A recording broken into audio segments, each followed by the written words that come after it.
Sometimes it all goes terribly wrong, and that's exactly what happened when Andre and our videographer Ian flew to Portland, Maine to review the new all-wheel drive Dodge Challenger GT. Because of a winter ice storm, a substantial tree branch came within inches of crashing through their windscreen and almost killing them, but more on that later. Does it seem strange to compare sports cars in the middle of a snowstorm?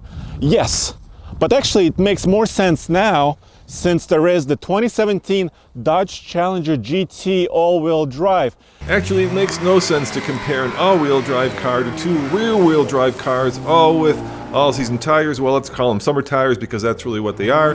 But to be fair, the boys had left Boulder at 5:30 in the morning. They were delayed for 8 hours and they got into Maine well past midnight, so they were a little tired. And this is a full first drive review in the snow near Portland, Maine, and a comparison against the rear-wheel drive competitors. This is going to be interesting. I wonder if the rear-wheel drive cars can keep up. I did a test lap in the Camaro and now I'm stuck. Quick disclaimer, Dodge did fly me out here and they provided all the vehicles you see here as well as the racetracks. Let me cut to the chase. The rear-wheel drive cars could not keep up with the all-wheel drive car, but you probably knew that, especially since all four were wearing all-season tires. Tires are of paramount importance when you're going on snow and ice, and unfortunately all three cars have different all seasons. On the all-wheel drive Challenger, I have Michelin Primacy tires, the Mustang has Hankook Ventus, and the Camaro has Goodyear Eagles. Andre took all three cars around the snowy and icy track.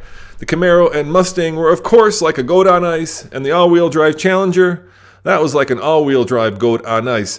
Let's cut to a slow motion montage to show you the action.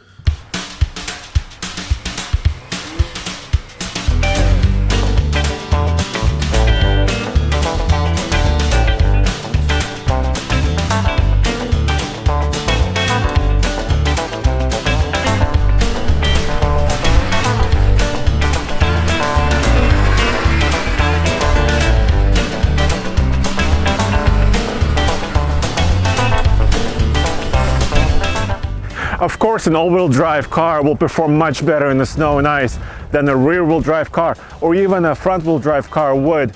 If you do want an all-wheel drive system in your Challenger, this is the only choice. 3.6 liter Pentastar V6 that produces 305 horsepower and 268 pound-feet of torque. It's made it to an 8-speed automatic transmission. Of course, this car is an all-wheel drive. And this is where the review really starts because we just couldn't help but wonder, is a V6 powered Challenger a real muscle car? Because let's face it, muscle cars have always been powered by a good old American V8. Yes, there's no V8 option. Why? Well, Dodge really wanted to hit the meat of the market with the V6, which is their most popular model. But I want to ask the Dodge guys and see what they say. Why is there no like an RT version or a V8? Or what about a Hellcat with all-wheel drive? Right. That type of stuff. No, it's a great question. And you know, what we sought out to do when we brought the GT to the market was we wanted to deliver a vehicle, an all-wheel drive version of the Challenger that would reach our largest audience. More people buy the V6 version of our Charger and our Challenger than they do any other engine. And frankly, that was our best opportunity to get the most amount of people into our car. Are you guys buying that? First and foremost, the all-wheel drive system adds 200 pounds of weight to the car's already substantial weight, making a heavy car even heavier. A Hemi, a more powerful engine, would be a nice option. Secondly, the Hellcat, which we have, is pretty much undrivable with those thin tires in the back. It needs all-wheel drive like peanut butter needs jelly.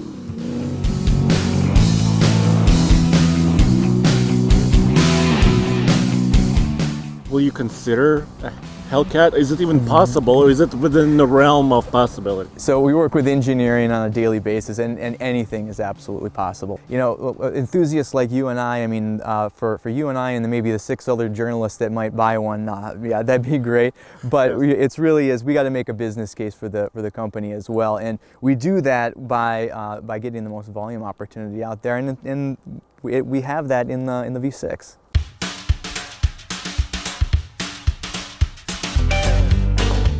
So now that we've answered that question, let's have a little fun and watch Andre sweat to the oldies. And this has the new all-wheel drive system, which is actually the car shares with the Dodge Charger sedan. And it works in many clever ways. For example, it uses ambient temperature, steering wheel angle, wipers, whether the wipers are moving or not. A lot of different parameters to decouple or engage the all-wheel drive system. In adverse conditions like this, it becomes all-wheel drive. And I'm just trying to get a good lap. So the grip levels on this car with all-wheel drive system are really spectacular, actually.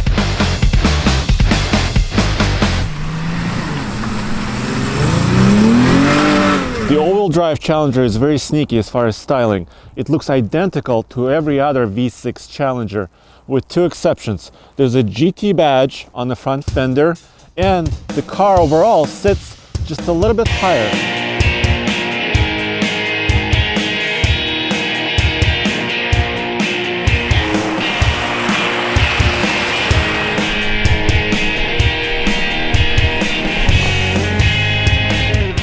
How does the Challenger GT drive on the streets? Well, pretty well. So the main question, of course, is the V6 enough to make the Challenger GT all-wheel drive a proper muscle car with all-wheel drive? And here's one answer. So let me put my foot down.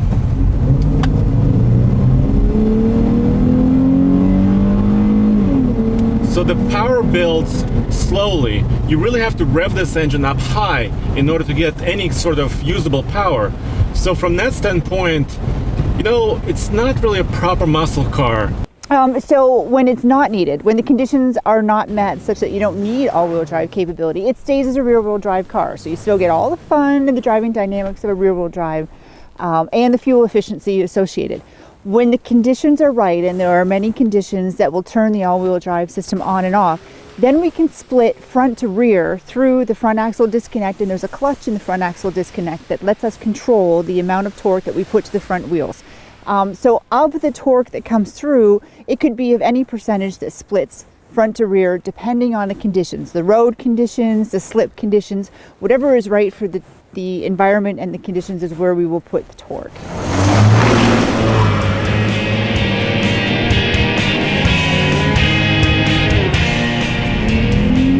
What does the Challenger GT all-wheel drive compete against?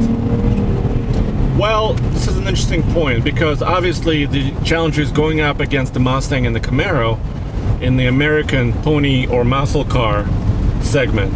But the Mustang and the Camaro do not offer all-wheel drive.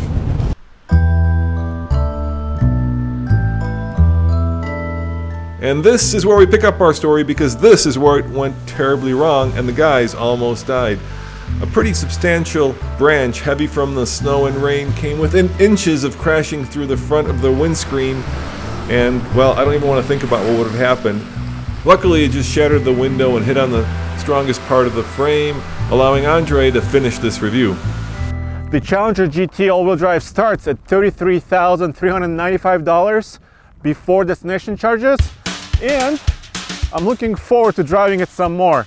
Go back to tflcar.com for more news, views, and real-world reviews, and of course, first drives. Is the system constantly shifting power, or Yes. like right now? Yes, because it sensed an oversteer at that point, so Okay. it would automatically preemptively start to send torque to the front wheels to try and straighten you out. Okay. Well, this was a lot of fun, so thank you for doing this.